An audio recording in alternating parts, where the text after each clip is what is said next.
Prepare for IELTS practice listening tests. Practice listening test 5. Turn to Section 1 of Practice Listening Test 5. Section 1. Megan and Ken are deciding how they will spend the evening. Look at Section 1 of your listening test. You have some time to look at questions 1 to 7 now. You will see that there is an example which has been done for you. The conversation relating to this will be played first.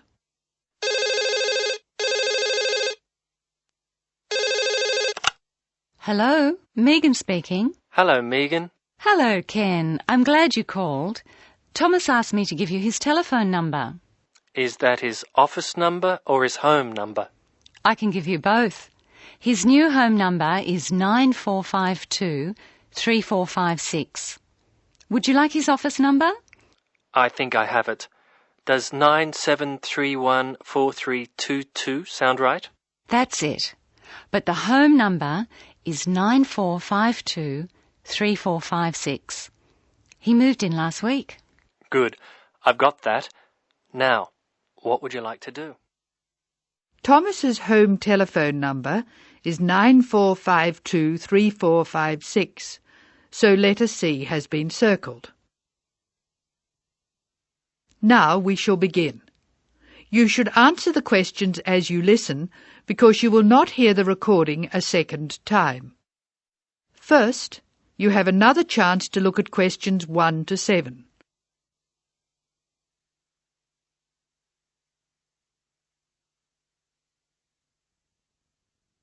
Now listen carefully and answer questions 1 to 7.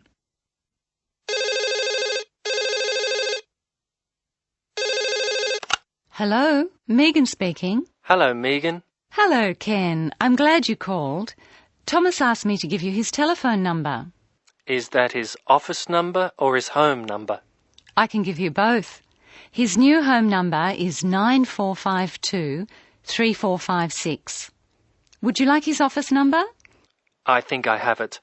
Does 97314322 sound right? That's it.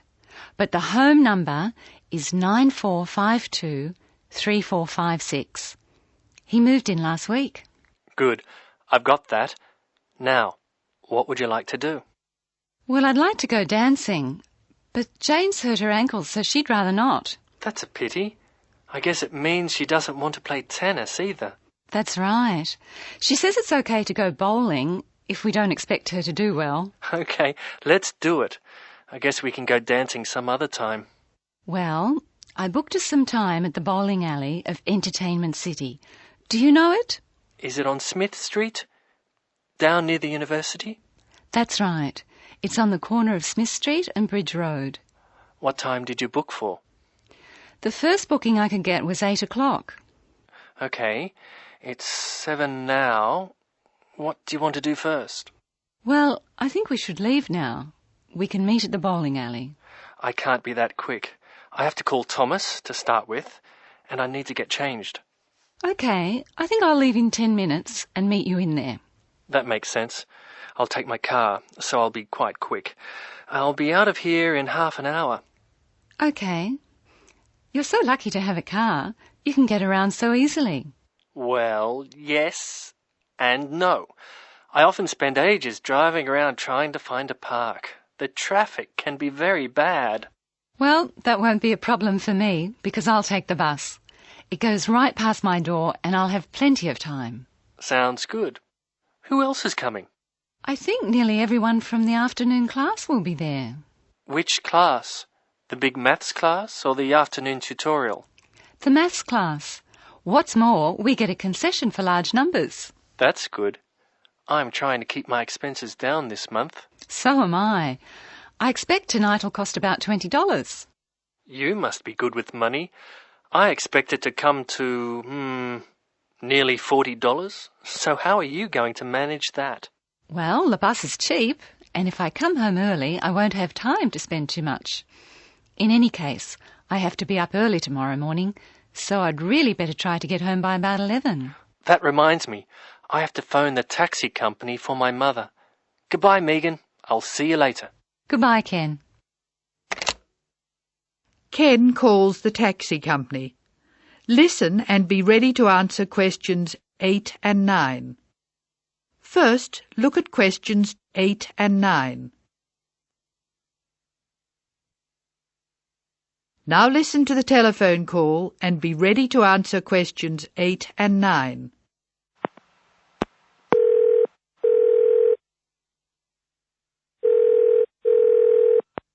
Thank you for calling Acme Cabs. Please follow the instructions on the tape. If you wish to order a cab now, press 1. If you have placed an order previously, press 2. If you wish to make an advance order, press 3. Please be ready to tell us your street number and name. If you wish to speak to the radio room supervisor, press 4. If you want to inquire about lost property, press 5. If you want to order a taxi equipped to carry wheelchairs, press 6. Your call is very important. Please stay on the line for the next available order taker.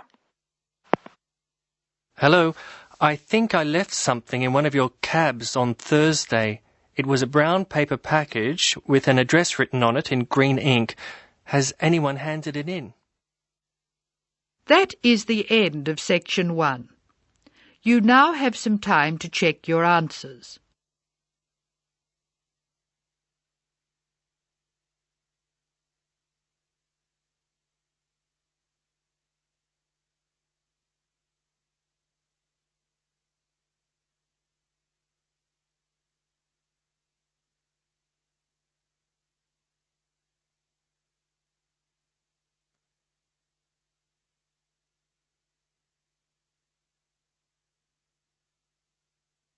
Now turn to section 2.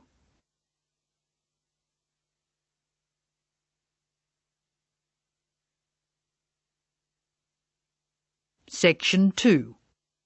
You are going to hear some announcements made to a group of people who are planning a trip to Greece. First, look at questions 10 to 15.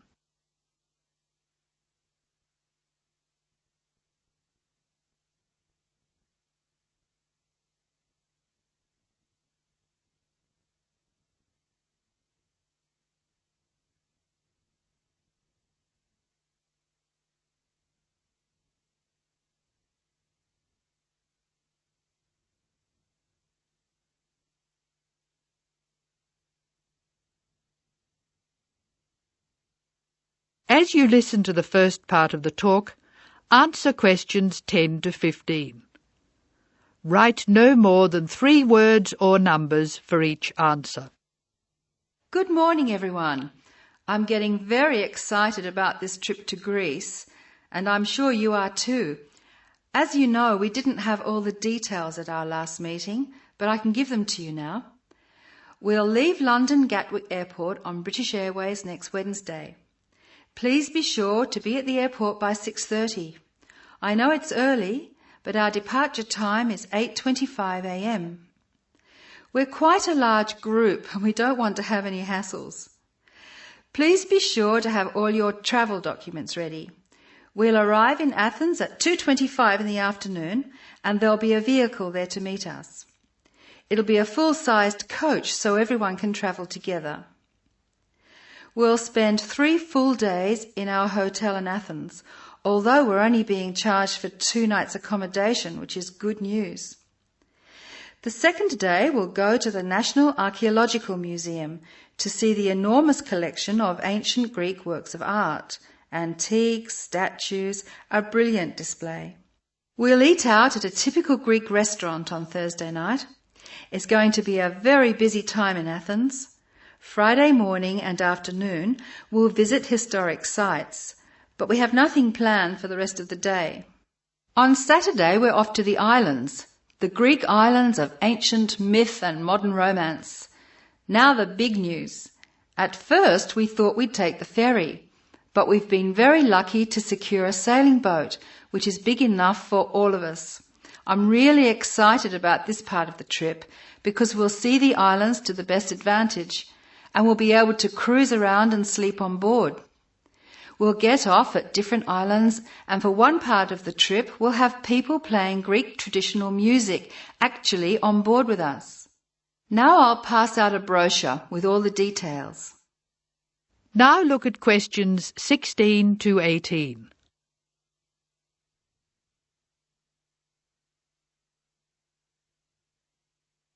As the talk continues, answer questions 16 to 18. A lot of work has gone into organising this tour, and I'd like to thank in particular the travel agent who got us a really good deal, and the people at the British Museum who offered us such good advice. Trips like this only happen because of the hard work of really expert people. As you know, we have planned a gathering for when we return. I have a list of things which the committee would like you to bring to the party. They are your pictures and something to eat for everyone to share. You are almost bound to have people ask what we have in common and why we're travelling as a group. I suppose the answer is that we're interested in learning about old societies and vanished cultures, and we all enjoy travelling. Of course we enjoy fine food too, but that's not as important. Now look at questions 19 and 20.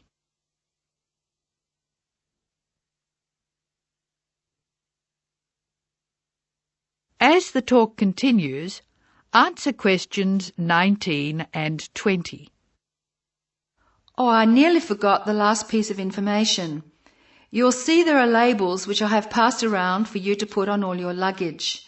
Could you fill them in, please? On the top line, please write Greek tour, and on the lower line, write in block letters, uppercase, the letters AA and the number 3. That's AA3. We need to have these labels clearly displayed to help the baggage handlers keep our luggage together on the different parts of our trip, so please don't take them off. That is the end of section 2. You now have some time to check your answers.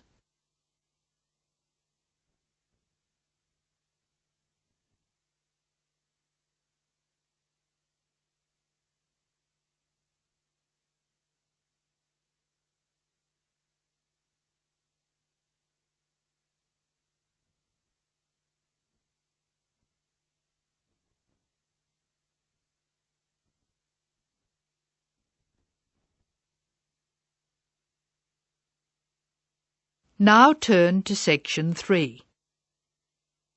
You are going to hear Dr. Joanna Robinson, the course director of a language learning centre, answering questions from reporters from the student newspaper. First, look at questions 21 to 26.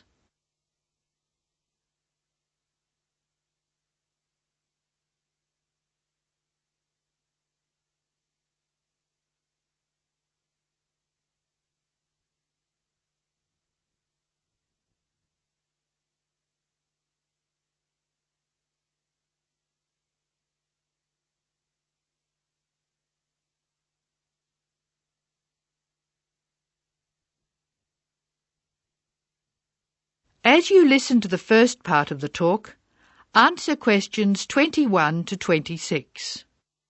Write no more than 3 words or numbers for each answer. Welcome to the Language Learning Center. I'm Joanne Robinson. You must be the reporters from the Examiner. Please come in and sit down. Hello, Dr. Robinson. Yes, we're from the Examiner. I'm Cheryl Perkins and this is Don Klim. May I start with a question? Did this college really start with Brazilian students? It did. The Language Learning Center was founded in 1985 to look after a group of students from Brazil who wanted to study here. Those 20 students soon grew to 60, and as you can imagine, we had severe accommodation problems. Somebody said you were in the old amenities block, right near the engineering school. They have a good memory. Yes, we were there because the university hadn't believed we would expand so quickly. The problem wasn't solved until we moved into these new premises in Bancroft House in 1987. When did you start taking students from other countries? About 1990. We now have students from 13 different countries enrolled. and we expect a large group from Turkey next month. Yes, we've noticed a lot more advertisements for Turkish restaurants in our advertising section. Well, 40% of our students come from Turkey, by far the largest single national group, and I believe there's been an influx to the rest of the university. There are a lot of Turkish students studying hospitality. Do you offer anything special to the students? Yes, we do. There are several things which make us rather different from other language schools. English is certainly not restricted to English for academic purposes here. Sometimes we have extra classes for students who have particular courses in mind. And we have just said goodbye to a group of 30 Indonesian students who were preparing for a university course in agriculture. They came to us for English for farming, and they were with us for a long time. We miss them. How long do students usually stay at the Language Learning Centre? It varies, so I'll talk about the average.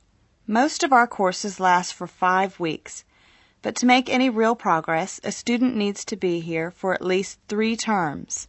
That's 15 weeks. The students do better if they have a little time to settle in at the beginning of the course, and we offer an orientation course that lasts a week. Most students take it. It helps them to settle down, and it gives us plenty of time to test them and place them at the right level. How many people are in each class? We sometimes go up to 18, but our average class size is 14 students, and some classes have as few as 7 participants. It depends on the needs of the group. You were saying that you miss your students when they go. How do you attract students? I mean, how do they hear about the Language Learning Centre in the first place? We're included in the university advertising and marketing, and we have our own website. The thing which works best for us, though, is word of mouth. Students who leave us often send us their friends. In fact, a student who arrived today was carrying a photograph for me of a former student and his baby. It sounds like a nice place to be. It is. A lot of our students make lasting friendships while they're here. Now look at questions 27 to 31. As the talk continues, answer questions 27 to 31. Making friends with other students sounds special enough. I'd like to emphasize that in the student newspaper. We do try to get our students to be part of the wider university. How do you do that? Do you encourage them to join the sports centre, for instance? Indeed we do. The sports centre is always looking for active participants, particularly in soccer. Oh, and something else. You might like to mention that we don't teach just English here. I mean, we're a language center, not an English language center. You may learn Spanish, Mandarin, and Russian here, and we can sometimes offer other languages. This means we can have some students who are native speakers of those languages as conversation partners for English-speaking students. Who can do these courses? At this stage, any native speaker of English. What about the people who are learning English? Can they do a non-English language course? At this time, only if they've almost finished their English language course. You see, we try very hard to involve students who are native speakers of English as conversation leaders, and we encourage our students to join groups on the campus. For instance, if they enjoy music, there is an active jazz group available to everyone, and that's a lot of fun. On the other hand, elementary students can't go to the drama group. Their English just isn't ready for that sort of activity. But the university choir welcomes all the singers it can find. They often do large productions that need a lot of voices. I imagine the special conversation groups are open to all your students. I wish they were. I'm sorry to say they're a special service we provide for elementary students only. Is there anything else I can tell you? I'd be really pleased if you could write about the courses we offer in foreign languages. I think our readers will be very interested in that. Thank you for your time, Dr. Robinson. Yes, thank you very much. Goodbye. Thank you for giving me the opportunity to talk about the center. It's always good to let the rest of the students at the university know what goes on in our classrooms and outside them. After all, many of our students leave us and then study for degrees in various disciplines on this campus. That is the end of section 3. You will now have some time to check your answers.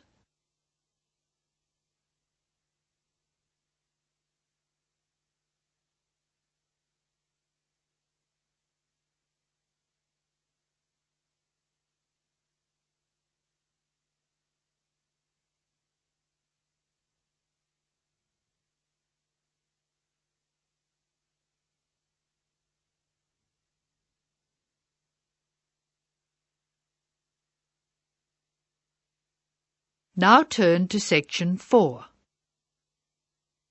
Section 4. You will hear a talk about the pitfalls and pleasures of being a postgraduate student. Look at questions 32 to 37.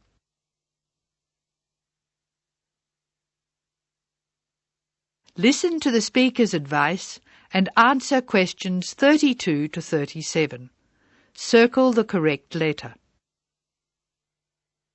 Postgraduates are about as easy to define as catching steam in a bucket. Courses can be vocational, for training, as research, as a preparation for research, or a combination of these. Also, you can choose between full-time and part-time. Increasingly, the approach to postgraduate study is becoming modular. The vast majority of postgraduates are doing short, taught courses, many of which provide specific vocational training. Indeed, there has been a 400% increase in postgraduate numbers in Britain over the past 20 years. Current figures stand at just under 400,000. People undertake postgraduate study for many reasons. These may be academic, intellectual challenge, development of knowledge; vocational, training for a specific career goal; or only vague, drifting into further study. It is essential that you determine the reasons you want to become a postgraduate. If you have clear goals and reasons for studying, this will enhance your learning experience and help you to remain focused and motivated throughout your course. Where you study should be based on much more than the course you want to do. For some courses, you're likely to be there for several years, and it is important that you are happy living there. Check also what type of accommodation is available and whether the institution provides any housing specifically for postgraduates. Choosing an institution and department is a difficult process. To determine quality, do not rely on the reputation of an institution, but find out what the ratings are from the most recent assessment exercises. Find out about the staff, their reputation, competence, enthusiasm, and friendliness. Visit the department if possible and talk to existing postgraduates about their experience, satisfaction, comments, and complaints. Be very careful to check how they feel about their supervisors. Also, check what facilities are available, both at an institutional level, for example libraries, laboratory and computing facilities, and in the department, for example study room, desk, photocopying, secretarial support, etc. Everyone will have their own priorities here. I am always anxious to check the computer support available and regard it as slightly more important than library access. Your working environment and the support available to you plays an essential part in making your work as a postgraduate a positive experience. Life as a postgraduate can be very different to your other experiences of education. Things that can distinguish your experience are the level of study, independence of working, intensity of the course, the demands on your time, and often the fact that you're older than the majority of students. These factors can contribute to making you feel isolated.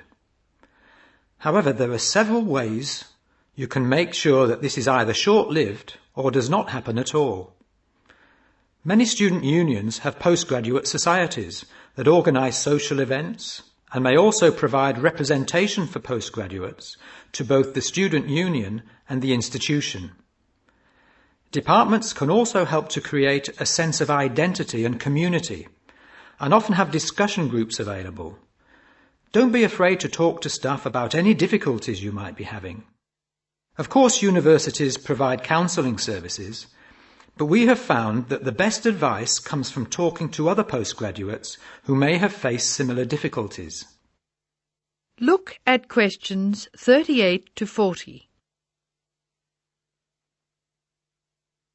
Write no more than 3 words for each answer. Financial planning is essential, since the government excludes postgraduates from student loans, and it can be difficult to maintain your student status with banks. This has implications for free banking and overdraft facilities. Do not underestimate your living costs, including food, accommodation and travel. And be careful not to budget for everything except a social life. Funding a course is one of the most challenging things people face when considering postgraduate study. Most postgraduate students finance themselves. They pay often very large fees to the institution and receive no maintenance income to support their study. Make sure you know exactly what your costs will be. Institutions often hide extra fees, like laboratory costs, behind the headline fee rate advertised.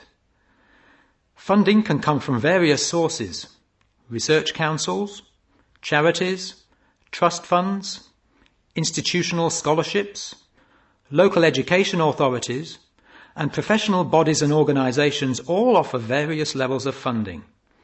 As I said before, the government excludes postgraduates from student loans, so it is essential you look to other sources. Career development loans are available from high street banks. The best advice on funding is to be proactive, persistent and patient. The postgraduate community in Britain is multinational, has a wide range of experience of life and work, and an exciting mix of goals, both career and academic. Being a postgraduate student should be a productive and fulfilling thing to do, and you will become part of a diverse and motivated social group. That is the end of section 4. You now have some time to check your answers.